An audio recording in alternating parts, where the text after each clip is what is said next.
টাকা আসার আগে আল্লাহ যে 10টি সংকেত দেন, ইসলামের সংকেত বলতে কি বোঝায়? আজকাল সোশ্যাল মিডিয়ায় আমরা প্রায় দেখি কেউ বলছে টাকা আসার আগে আল্লাহ 10টি সংকেত দেন, কিন্তু অনেকেই জানে না। আবার কেউ এমনভাবে বলছে যেন এটা কোরআন ও হাদিসের নির্ভরযোগ্য কথা। কোরআন ও হাদিসে আল্লাহ কখনো বলেননি তোমার রিজিক আসার আগে আমি 10টি চিহ্ন দেব, বরং আল্লাহ তাআলা বলেছেন আমি যাকে ইচ্ছা সীমাহীন রিজিক দেই আর যাকে ইচ্ছা মাপমতো। সূরা রাদ আয়াত ২৬। অর্থাৎ রিজিক আসে আল্লাহর ইচ্ছায়, সময় অনুযায়ী এবং মানুষের পরিশ্রম ও তাকওয়ার উপর নির্ভর করে। নবী রাসূলরা কখনো বলেননি রিজিক আসার আগে সংকেত খোঁজো, বরং বলেছেন রিজিক চাও আল্লাহর কাছে, দোয়া করো, চেষ্টা করো। আজকাল কিছু মানুষ মানুষের সহজ বিশ্বাসকে ব্যবহার করে।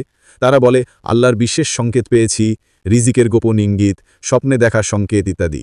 কিন্তু বাস্তবে এগুলো মানুষকে নিয়ে যায় ভুল আকীদার দিকে, জ্যোতিষশাস্ত্র বা তন্ত্রমন্ত্রের দিকে, আর আল্লাহর উপর নির্ভরতার বদলে কল্পনায়।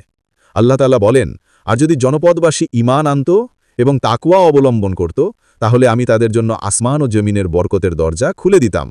সূরা আল আরাফ আয়াত ৯৬। এটাই আল্লাহর দেওয়া বরকতের সংকেত, কোনো অদ্ভুত বা গোপন চিহ্ন নয়।